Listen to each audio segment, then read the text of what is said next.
So understand I'm here because in order for me to complete my exit interview, I need a psychological assessment. Hello, how are you today? I'm doing fine, but have some concerns that I'd like to kind of follow up on as a sort of closure report. Where do you want to start?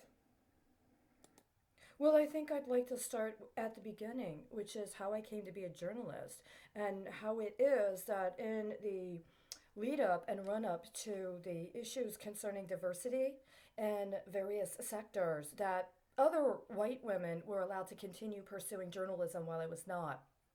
See, I remember there was a situation that happened. And what happened was shortly after I had left Chicago, I think, there was a story, and if I'm correct, it was an African American man who was a journalist, and he was reputed to be a pretty good journalist. But at some point, there was an allegation that he had printed something. He had allowed something to be printed in his name that was not factually correct. He was accused of fabricating information in order to make his articles seem more compelling. And by this time, I had already left Chicago. But I recall that I had just recently finished attempting to get an article published in a publication that was associated with a university. And I didn't know anybody who had gone to the university. But I understood at the time that that article and like three other articles I had written when I was a journalist and editor had information in them that were not linearly, third dimensionally, factually correct. And that if I were ever to be called in to testify, or if I'd ever been, somebody had ever called on me to verify information or provide a backup in terms of sources or notes, I would not have been able to. And I would have had to have admitted that on one level, it could have been understood that I had fabricated that information. I knew this at the time. I didn't say anything to anybody about it, but I remember keeping very specific details about it. None of one of them involved my travels abroad, but most of them had to do with information concerning what was going on in Chicago.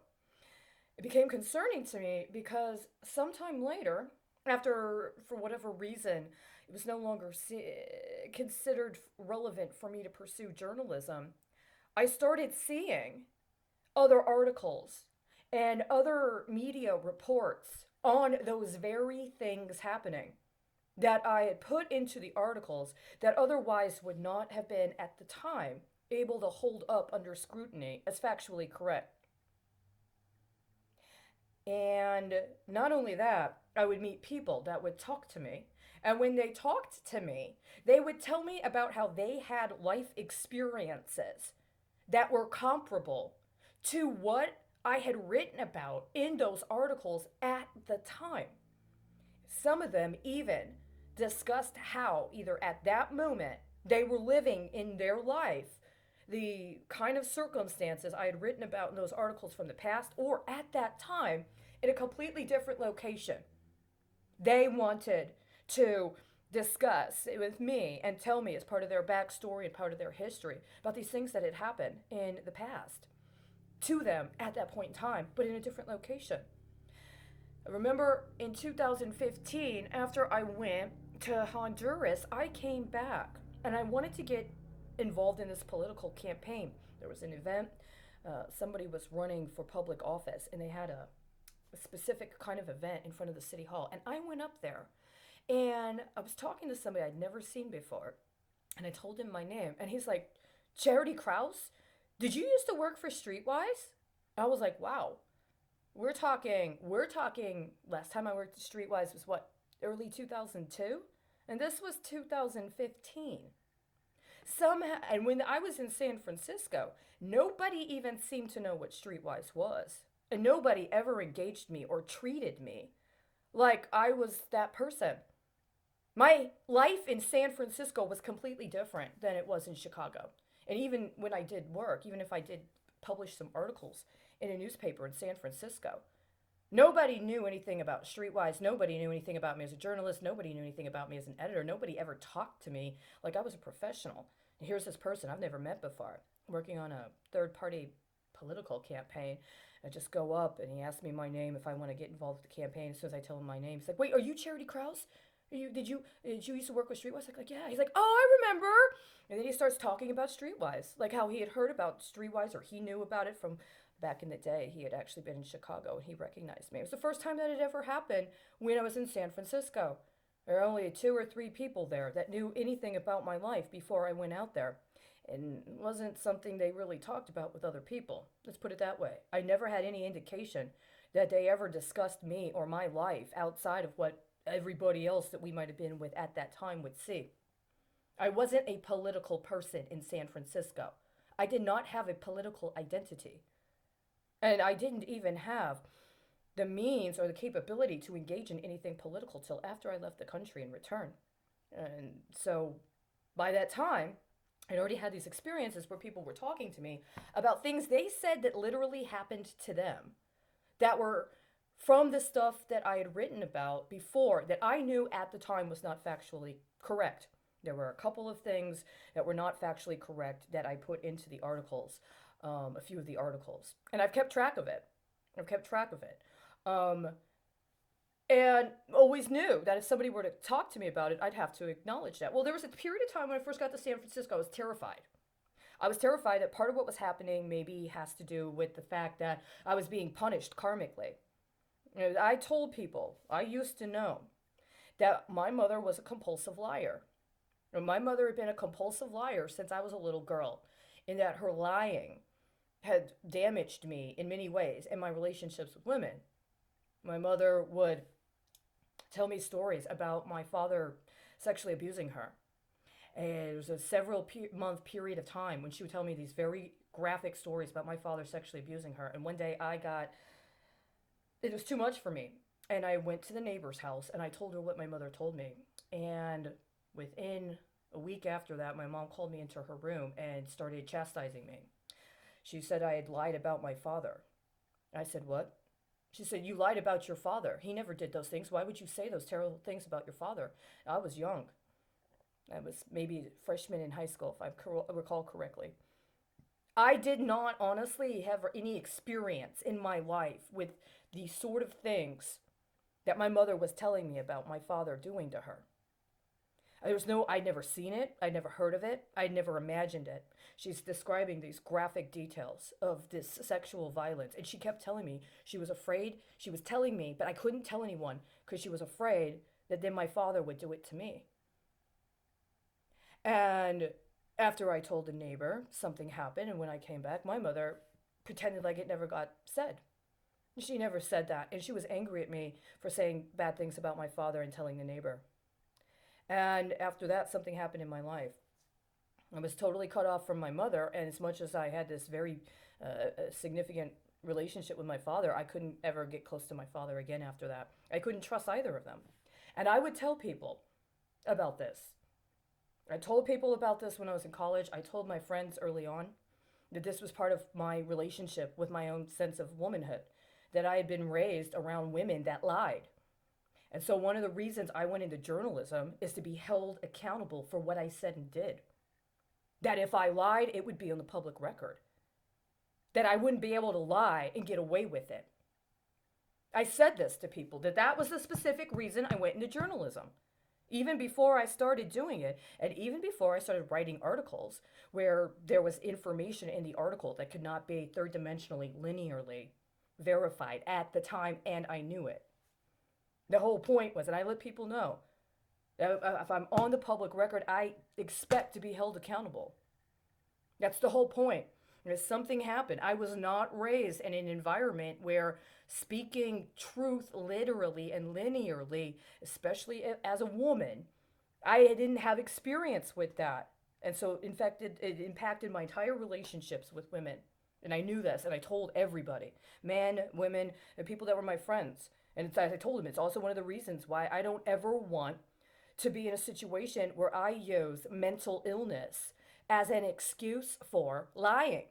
And people would say, "That's not how it is, Charity. Your mother was mentally ill. Your mother had a sickness. You need to have compassion. Or this is part of the struggle of patriarchy and the role of male supremacy and all of these other things. And in the back of my mind, it was like my mother lied to me, and I don't want to be a liar like all the women that I grew up with. And yet, at the same time, I love women very, very dearly and deeply. So it's really even more disappointing to me when men lie, especially when men say something like, well, I have no problem with it, but my wife does. I know your wife or your girlfriend is a very strong willed person. She has no problem speaking her mind. Why are you telling me you don't have a problem with me, but she does? So I have to modify my behavior. And it started happening after a certain point in time. And I noticed this. So my whole thing was that at some point it was like this strange thing. It's like I don't know exactly why right now I am doing this. I cannot factually, third dimensionally prove right now this is a part of the story. I know that, but I'm going to put it in there anyway. That's how it happened. And I knew it. And it wasn't like I was trying to game anything. There was something else going on. It was as if there was a multi-dimensional experience. Things felt like they were fact in my life that I couldn't literally third dimensionally prove. Like me having a cyst on my ovary. Like me being XXY. These weren't things I could factually prove, but they were somehow underwritten into my existence. So this went on for a while. And at some point, I started having this experience where I wasn't supposed to be a journalist anymore. But I kept seeing other women that looked like I used to look being journalists. There was Olga writing for Al Arabiya. There was a woman who was writing for Al Jazeera. See, the thing was is that they had light skin and they had very blonde hair, and they had a very similar backstory that they had previously worked for a bank or they had some sort of economic background. And I would encounter them in these stories where they were writing really significant stories about battles that happened in the Middle East. And specifically, what they were giving was a very specific, comprehensive description of the weapons that were used. And as I'm reading it, I'm horrified because I'm like, they're creating PR for weapons companies. And their profile, and even unfortunately the way they looked a lot like how I would have looked if I had taken on that kind of a feminine situation. If I had presented myself as a woman, which I did sometimes. Sometimes I dressed like that. Sometimes I acted like that. All of a sudden, I'm no longer a journalist. And here are these women with one has a Russian name in an Arab publication. Here's a Syrian woman from Britain writing for Al Jazeera. And it was like, wait, it's almost like they're duplicates of me. No, that's conceited. There's plenty of women who kind of fit that. No, not like that. Not literally, almost like they're embedded reporters in a war zone, except they're giving a litany of the arsenal. They're giving an inventory, very specific details about the kinds of weapons, when they were used, what the casualties were. And it was something both of them did in the same way. And I was like, whoa. Okay. So then after this, I started to notice that people that I used to know who didn't want to talk to me, I would see their Facebook profiles, and then they were doing things with their lives that were very different than what they had done when they knew me. They made some sort of transition. And at the time, I was in a transition, right? I mean, I'm working in a public health department, but then they're getting into journalism and they're going back to college to study to be PhDs. They don't want to talk to me. They don't really engage with me. Everybody tells me, it's okay, take time off. You're sick. You're sick, and we understand, and you've already done enough. You can take care of yourself. This was what happened with the people that were remaining that would talk to me. You're sick. You've done enough. Take time off. Take care of yourself. Yes, we know. And it's okay. You're sick. We know. Nobody wanted to have the conversation about how devastating it was, that somehow I was in a situation where I was so tortured that even when I told who represented himself as a professional, that I understood somebody was using vibrational technologies to try to compel me to discuss things and to agree to commit crimes or agree that I had committed crimes. That I was being targeted by directed energy weapons to try to torture me into agreeing to a conspiracy. Well, that's delusional. It's not, it's a hallucination. You have a chemical imbalance in your brain. You need medication to regulate your brain. We're going to teach you how to acclimate, or as they put it, we're going to send you to some programming that's going to help you stabilize. So, what happens when later I'm reading articles about protest movements, people organizing, the specific details of what I described years before that were not linearly, literally, third dimensionally accurate as I understood and knew, appear in other publications 5, maybe 10 years later. There might be a letter off in the name. But literally, that nice couple that met is doing what I described in the article from before. That didn't happen at the time, but years later, somebody else is writing about how it is happening right then. Did they set it up back then? Did they put in to effect an option after they did surveillance based upon what I had done in my interviews? And the understanding was that at a certain point, after they yielded or got the return on the note they hooked up with the publication of that article, then somehow they would finance another article. See, that's my theory, is that they were surveilling me at certain points and they were coming up with rationales. And so they were taking my articles and they were putting them in somebody's investment portfolio. I believe they were putting it into a political hedge fund for not just one, but several candidates for public office.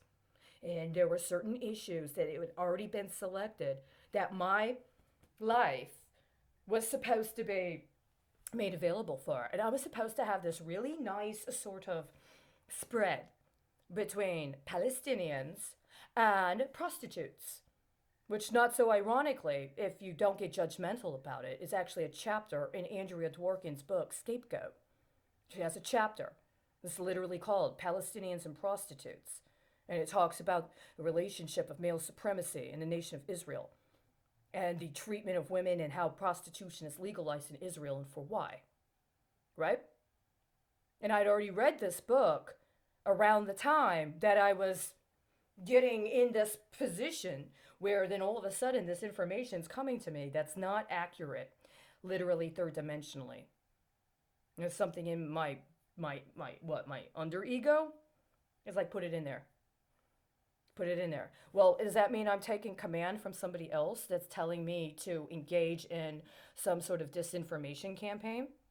Or is it a part of my spirit that is saying that it understands that things are going on at another level, including a level regarding cyber protocols? Because what I've now realized is it's not just about financial rationales in somebody's hedge fund strategy, that there are actually cyber vulnerabilities, or rather hacks, that the specific manners in which I would write the articles and the specific inserts that were not factually correct allowed for a dislocation in the actual locationing and positioning that could be verified with that one record to something else where it was true, including time spatially. So I write an article and it's 2,000 words long, but there's 2 areas where 250 words of it are not factually correct. And for 3 years, it's not factually correct. But after 3 years, you got 2 other references somewhere else where it is. And if you've got the security, and you've got the security, you can work a great deal with that. The problem is she going to cooperate? Is she going to cooperate with what you've engineered with her capabilities? Well, I have a problem with that. It's very concerning to me.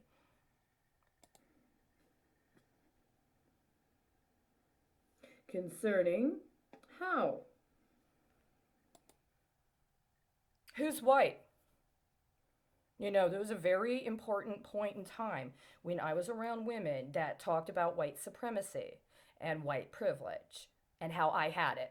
It didn't matter how submissive I was, it didn't matter how much I wanted to serve them genuinely.